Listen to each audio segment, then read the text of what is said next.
Guys, जैसा कि last part में हम लोगों ने देखा था कि कैंग हेजिन ने 2 महीने मार्शल आर्ट सीख के उन बुलीज को सबक सिखा दिया था। तभी वहां पर हान आ गई थी। फिर उसके बाद हमें मास्टर की तरफ का सीन दिखाया गया था। मास्टर के पास भी किंग फैक्शन के लोग आ गए थे। अब आगे एपिसोड की शुरुआत में हमें मास्टर की तरफ का सीन दिखाया जाता है। मास्टर से उन लोगों का सीनियर कह रहा होता है कि जनरल पार्क, तुम्हें क्या लगता है किंग के खिलाफ जाके तुम बच पाओगे?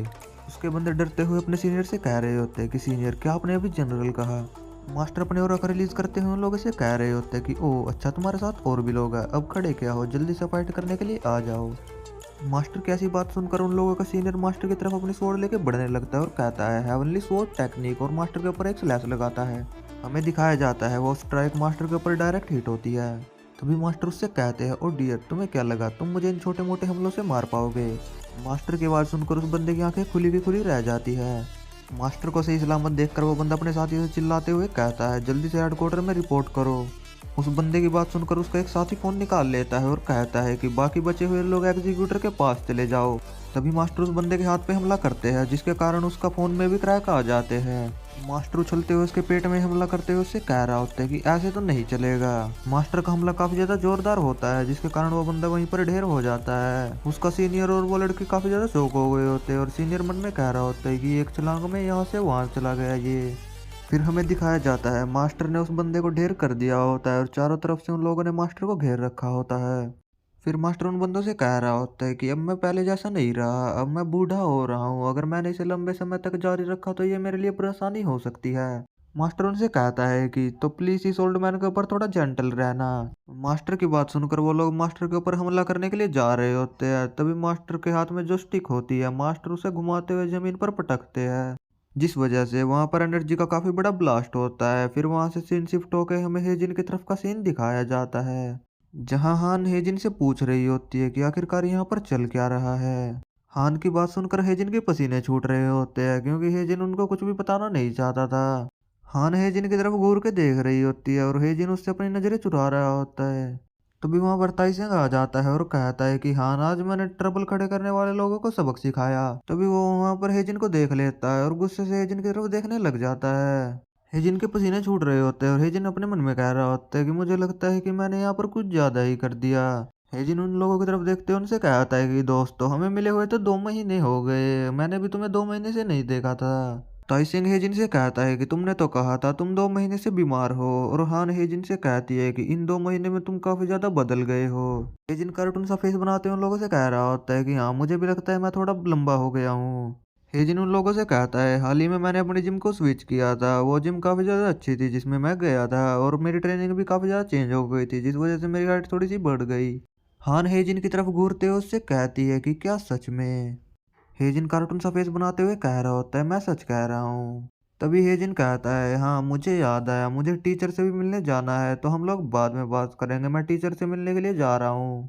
तभी हेजिन वहां से भागते हुए कह रहा होता है कि टीचर, आपका छात्र 2 महीने बाद वापस आ गया, वो आपसे मिलने के लिए आ रहा है। उसके जाने के बाद में ताई सिंह हान से कह रहा होता है कि हान, दुनिया वास्तव में सरप्राइज से भरी हुई है। गाइज, मैं आप लोगों को बता दूं, ताई सिंह बिल्कुल भी अच्छा बंदा नहीं है, ये हेजिन के लिए काफी ज्यादा प्रॉब्लम खड़ी करने वाला है। हमें दिखाया जाता है वो पुलिस भी वहीं पर पड़े होते हैं, उनकी हालत काफी ज्यादा खराब हो रखी होती है। तभी यहाँ से सीन शिफ्ट होकर हेजिन की तरफ जाता है, जहाँ पर टीचर उससे कह रहा होता है कि 2 महीने हो गए हेजिन, क्या तुम अब अच्छा महसूस कर रहे हो, क्या तुम ठीक हो? हेजिन, अब 2 महीने बीत गए हैं, इसलिए तुम्हें बहुत ज्यादा मेहनत करके अपने टेस्ट में अच्छा रिजल्ट लाना होगा। फिर हेजिन टीचर को थैंक यू कह देता है। हेजिन वहां से जाने लगता है और टीचर फिर उससे कहता है कि अब तुम क्लास में जाओ और क्लास को बिल्कुल भी स्किप मत करना। हेजिन भी उसकी इस बात के लिए मान जाता है। हेजिन कॉरिडोर में चलते हुए सोच रहा होता है कि अब मैं चैन की सांस ले सकता हूँ, वैसे भी मेरे टीचर मुझ पर ज्यादा ध्यान नहीं देते। हेजिन अपने हाथों की तरफ देखते हुए अपने मन में कह रहा होता है कि मुझे ज्यादा सावधान रहना होगा, जैसा कि मास्टर ने मुझसे कहा था। फिर हेजिन कहता है कि किंग फैक्शन, गॉड फैक्शन और एम्पर फैक्शन ने मार्शल आर्टिस्ट का पता लगाने के लिए सर्विलांस नेटवर्क को तैनात कर दिया है। अगर उन लोगों को पता चल गया कि मैं रिकॉर्ड लिख सकता हूँ, तो मुझे पकड़ लिया जाएगा और मार दिया जाएगा, या फिर उनके द्वारा अपना गुलाम बना लिया जाएगा। जैसा कि मास्टर ने मुझसे कहा था कि अपनी ट्रेनिंग पूरी होने के बाद भी तुम्हें क्यू एनर्जी का यूज नहीं करना है, या फिर कोई ऐसा काम भी नहीं करना जो लोगों का ध्यान अपनी ओर आकर्षित करे। फिर हेजिन अपनी मुट्ठी को बंद करते हुए कहता है कि लेकिन जब मेरा शरीर 2 महीने में इतना बड़ा हो गया, तो लोगों का ध्यान मेरी ओर आकर्षित क्यों नहीं होगा? फिर हेजिन कहता है खैर, अब कुछ भी हो, मुझे कैसे भी करके लोगों में घुलना मिलना होगा। ऐसा कहने के बाद में हेजिन अपनी हुडी को पहन लेता है और फिर कहता है कि आगे क्या होगा मुझे बिल्कुल भी नहीं पता। फिर सीन शिफ्ट होता है, हमें हेजिन के क्लासरूम का सीन दिखाया जाता है जहाँ पर हेजिन बैठ के कह रहा होता है कि ये सच में काम कर रहा है। हेजिन रोते हुए कह रहा होता है कि कोई भी मेरे बारे में चिंता नहीं करता, इसलिए कोई मेरी तरफ देख भी नहीं रहा। हेजिन ताइसेंग की तरफ देखते हुए कह रहा होता है कि खैर जो भी हो, किंग फैक्शन मेरे ऊपर ध्यान नहीं दे रहा। फिर हान हेजिन की तरफ देखने लग जाती है जिससे हेजिन काफी ज्यादा डर जाता है। हेजिन अपने मन में कह रहा होता है इसका इस तरीके से घूरना मुझे काफी ज्यादा परेशान कर रहा है। हेजिन अपने मन में कहता है मेरा मन तो ऐसा कर रहा है जैसे मैं इसके चिल्लाकर कहूँ कि मेरी तरफ क्या देख रही है, जो बात अपना पढ़ ले। ऐसा कहने के बाद में हेजिन अपने सर को बेंच पे रख लेता है और साइड में मुंह करके कह रहा होता है कि अगर मैं ऐसे ही पड़ा रहा तो चीजें किस तरीके से काम करेगी। फिर हमें थोड़ी देर बाद का सीन दिखाया जाता है, हेजिन की छुट्टी हो गई होती है, हेजिन अपना क्लास से बाहर आ रहा होता है। हेजिन अपने मन ही मन सोच रहा होता है कि मैं 2 महीने से बेरोजगार हूँ और मैं पूरी तरीके से अंदर से टूट चुका हूँ। फिर हेजिन अपने आप को आईने में देखते हुए कह रहा होता है कि लेकिन मुझे चिंता करने की बिल्कुल भी जरूरत नहीं है। हेजिन फ्लैक्स मारते हुए कह रहा होता है कि ऐसी हैंडसम लुक्स के साथ तो मुझे कहीं पर भी पार्ट टाइम जॉब मिल जाएगी। फिर हेजिन कहता है मेरे फ्यूचर बॉस, आपका ये हैंडसम पार्ट टाइमर आपके पास जॉब मांगने के लिए आ रहा है। तभी हेजिन की साइड में हान आ जाती है। हान को देखकर हेजिन काफी ज्यादा शॉक हो गया होता है और हेजिन उससे कहता है हान तुम यहाँ पर क्या कर रही हो। हान हेजिन से कहती है कि मैं तुमसे कुछ भी पूछना नहीं चाहती, बस मैं तुम्हें बताना चाहती हूँ कि तुम्हें अब सतर्क रहना होगा, तुम्हें जितना लगता है तुम उससे ज्यादा खतरे में हो। हान की बात सुनकर हेजिन काफी ज्यादा डर गया होता है। हान काफी ज्यादा सीरियसली उससे ये बता रही होती है। तभी वहां पर हान की फ्रेंड आ जाती है, हान से कहती है हान अभी यहाँ से चलना चाहिए। हान भी हेजिन को गुड बाय करके वहां से चली जाती है। हान की बात सुनने के बाद हेजिन डरते हुए सोच रहा होता है खतरा, आखिरकार वो किस बारे में बात कर रही थी। हेजिन ये सब सोच ही रहा होता है, तभी हेजिन को कोई पीछे से कहता है हमें दिखाया जाता है हेजिन के पीछे एक मोटा सा लड़का आ गया है। उस मोटे के साथ में वो दोनों पुलिस भी है जिनको हेजिन ने पीटा था। वो बंदा हेजिन से कहता है तो तुम वही कमीने हो जिसने मेरे दोस्तों को पीटा था, तुम्हें क्या लगता है तुम यहाँ से घर से ही सलामत जा पाओगे। हेजिन अपने मन में सोच रहा होता है मुझे लगता है हान इसी खतरे के बारे में बात कर रही थी। वो बंदा हेजिन से कहता है अगर तुम कुछ बकवास नहीं करना चाहते तो हमारे साथ कोऑपरेट करना इस मामले को निपटाने में। हेजिन भी उनकी इस बात के लिए मान जाता है और उनसे कहता है ठीक है चलो। हेजिन उन लोगों से कहता है मैं बस तुम्हारे साथ 1 घंटा स्पेंड कर सकता हूँ क्योंकि इसके बाद मुझे इंटरव्यू देने के लिए जाना है। हेजिन की बात सुनकर उस मोटे को काफी ज्यादा गुस्सा आ गया होता है। फिर हमें एक जगह का सीन दिखाया जाता है जहाँ पर वही लोग खड़े होते हैं और वो कह रहे होते हैं हमारे लिए 1 घंटा ही काफी है। फिर हमें टनल के अंदर का सीन दिखाया जाता है, उन बुलीज ने हेजिन को चारों तरफ से घेर रखा होता है। उनमें से एक बंदा हेजिन से कहता है तुम आज घर नहीं जा पाओगे। हेजिन एक स्माइल देते हुए कहता है क्या बकवास है, क्या हमारे स्कूल में भी गुंडे हैं, ये कितनी शर्म की बात है, तुमने एक बंदे को मारने के लिए इतने सारे लोगों को यहाँ पर बुला रखा है। हेजिन से एक बंदा हंसते हुए कह रहा होता है बच्चे तुझे क्या लगा, तुमने हमारे 2 साथियों को पीट दिया तो तू बहुत बड़ा गैंगस्टर हो गया। उनमें से एक छोटू हेजिन से कहता है गलती मत कर बास्टर्ड, वो लोग हमसे काफी ज्यादा कमजोर है। उस छोटू के इतने कहते ही हेजिन उसके फेस पे पंच जड़ देता है और वो वहीं पर ढेर हो जाता है। फिर हेजिन अपना फाइटिंग पोज में आ जाता है और एक कूल सी लुक देते हुए कहता है लेकिन जब मैं तुम लोगों को देखता हूँ तुम मुझे उनसे बिल्कुल भी लग नहीं लगते। फिर हेजिन फाइट करने के लिए रेडी हो जाता है। हमें दिखाया जाता है हेजिन की इस फाइट को दूर से कोई देख रहा है। फिर हमें थोड़ी देर बाद का सीन दिखाया जाता है, हेजिन ने उन सभी पुलिस को सबक सिखा दिया होता है और हेजिन हाफते हुए कह रहा होता है अभी तक तो 1 घंटा भी नहीं हुआ। हेजिन कह रहा होता है मुझे अपनी सांस रोक कर इंटरव्यू देने के लिए जाना चाहिए। तभी हेजिन के ऊपर पीछे से कोई पंच करता है। हेजिन उस पंच को नोटिस तो कर लेता है, थका होने की वजह से उसे डॉच नहीं कर पाता, जिस वजह से वो पंच सीधा हेजिन के फेस पे जाके हिट होता है। हेजिन जमीन पे गिर जाता है और उसके कान से उसकी एनर्जी लीक होने लग जाती है और हेजिन कह रहा होता है आखिर मेरी एनर्जी क्यों लीक हो रही है। तभी वो बंदा हेजिन के सर पे हाथ रख देता है और हमें पता चलता है ये बंदा और कोई नहीं बल्कि ताइसेंग है। ताइसेंग हेजिन की तरफ काफी गुस्से से देखते उससे कह रहा होता है कि मैंने तो बस तुम्हें आजमाने के लिए उन लोगों को भेजा था, मुझे अंदर से एक एहसास हुआ था। ताइसेंग हेजिन से काफी गुस्से से कह रहा होता है कि तुम लूजर कहीं के, तुमने मार्शल आर्ट कहाँ से सीखी। फिर यहाँ से सीन शिफ्ट होता है, हमें मास्टर की तरफ का सीन दिखाया जाता है। मास्टर ने उन लोगों की हालत खराब कर दी होती है।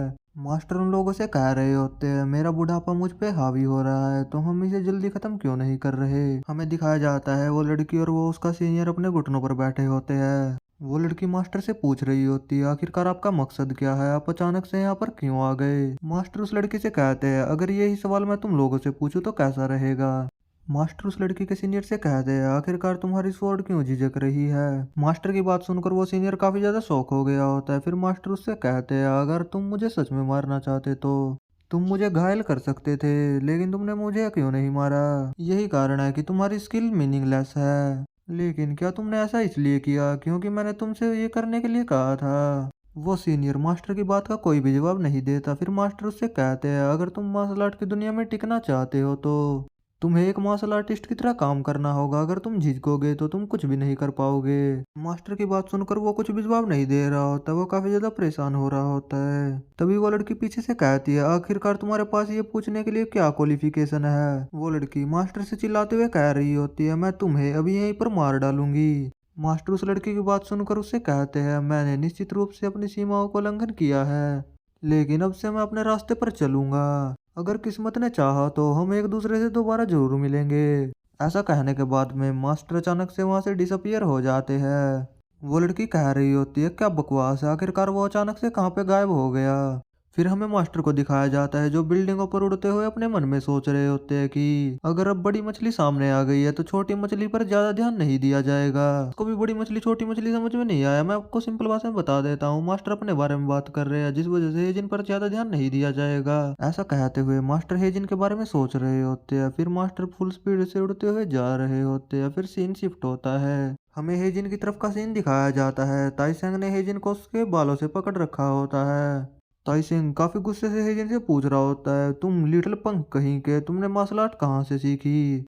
हेजिन उससे कहता है, मार्शल आर्ट, आखिरकार तुम किस बारे में बात कर रहे हो? फिर ताइसिंग अपने पंच को रेडी करते हुए हेजिन से कहता है, ओ अच्छा, तो तुम्हें कुछ भी नहीं पता।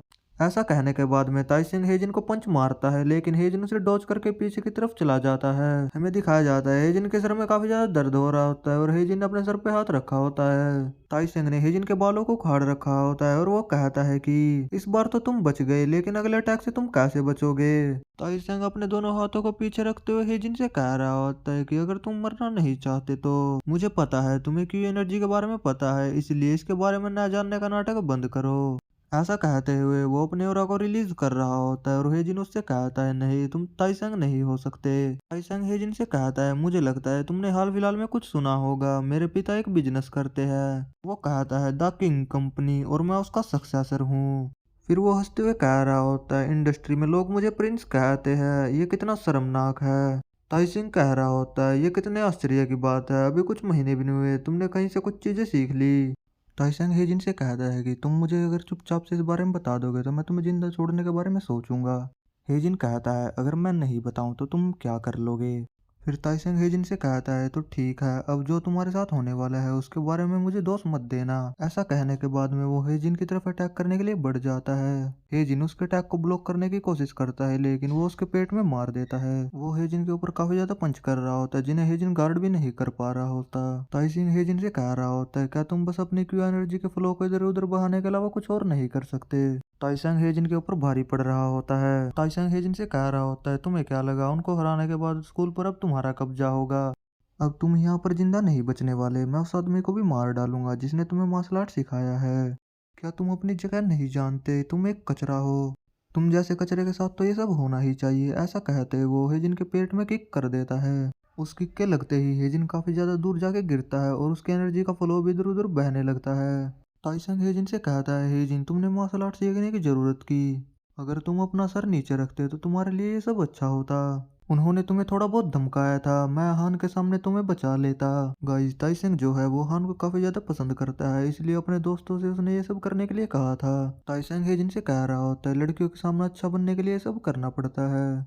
उसकी बात सुनकर हेजिन काफी ज्यादा अजीब सा चेहरा बनाते हुए कहता है, इतने समय से ये मेरे साथ खेल रहा था। फिर ताइसन कहता है, मुझे तुम्हारे साथ खेलने में मजा आया, लेकिन अभी ये सब खत्म करने का वक्त आ गया है। ऐसा कहते हुए वो अपनी पावर अप करने लगता है। फिर वो सामने देख के काफी ज्यादा शौक हो गया होता है, क्योंकि हेजिन खड़ा होते हुए कह रहा होता है, मैंने डिसाइड कर लिया। हेजिन खड़ा होते हुए उससे कहता है, पहले तो मुझे समझ में नहीं आ रहा था मुझे क्या करना चाहिए, लेकिन अब मैंने डिसाइड कर लिया है। फिर हेजिन भी अपनी एनर्जी को रिलीज करने लगता है और ताइसेंग से कहता है, मुझे जितना हो सके उतना ज्यादा सीखने की जरूरत है। उसकी बात सुनकर ताइसेंग काफी ज्यादा गुस्सा हो गया होता है और उससे कह रहा होता है, तुम क्या कह रहे हो बास्टर्ड? हेजिन उससे चिल्लाते हुए कहता है, तुम कितनी देर से बकवास कर रहे हो बास्टर्ड कहीं के? हेजिन उससे कह रहा होता है, तुम एक प्रिंस नहीं बल्कि एक कचरा हो। हेजिन की बात सुनकर ताइसेंग को काफी ज्यादा गुस्सा आ रहा होता है और वो कहता है, तुम कमीने कहीं के। फिर वो हेजिन के ऊपर पंच करता है, लेकिन इस बार हेजिन अपने आप को अपने ओरा से प्रोटेक्ट कर पा रहा होता है। फिर हेजिन उससे कहता है तुम्हें क्या लगा, तुम बस इतना सा सीख के अपने आप को महान समझने लगे। हेजिन की बात सुनकर उसको काफी ज्यादा गुस्सा आने लगता है और वो अपने काफी जानवरों को भी रिलीज कर रहा होता है। फिर वो अपने एक अटैक को तैयार कर रहा होता है। हेजिन उससे कहता है कमीने कहीं के बकवास बंद करो और मेरे पास आओ। ताइसंग हेजिन की तरफ बढ़ने लगता है और कह रहा होता है the Kings light attack. Attack को देख के हेजिन थोड़ा बहुत शॉक हो गया होता है। फिर हेजिन भी अपने हाथ में एनर्जी गैदर करने लगता है। फिर वो दोनों अपने पंच को आपस में टकराते हैं। हेजिन ताइसंग के सामने टिक पा रहा होता है और ताइसंग कह रहा होता है ये कमीना अपना बेस्ट देने का ट्राई कर रहा है। तभी कोई कहता है ये बच्चा मास्टर के कंपेयर में कुछ भी नहीं है। उस बंदे की आवाज सुनकर ताइसंग काफी ज्यादा शॉक हो गया होता है और हेजिन काफी ज्यादा खुश होते हुए कहता है मेरे पास यही मौका है। लेकिन इससे पहले हेजिन कुछ कर पाता है वो बंदा आके हेजिन की पीठ पे अटैक कर देता है। वो अटैक काफी ज्यादा जोरदार होता है, उससे हेजिन के नीचे गिर जाता है और वो उसकी आंखें बंद होने लगती है। और वो बंदा हेजिन से कह रहा होता है बच्चे मुझे माफ कर देना, लेकिन मुझे ये सब यहीं पर रोकना होगा। इसी के साथ में ये एपिसोड यहीं पर एंड होता है। मिलते हैं नेक्स्ट पार्ट में बहुत जल्द।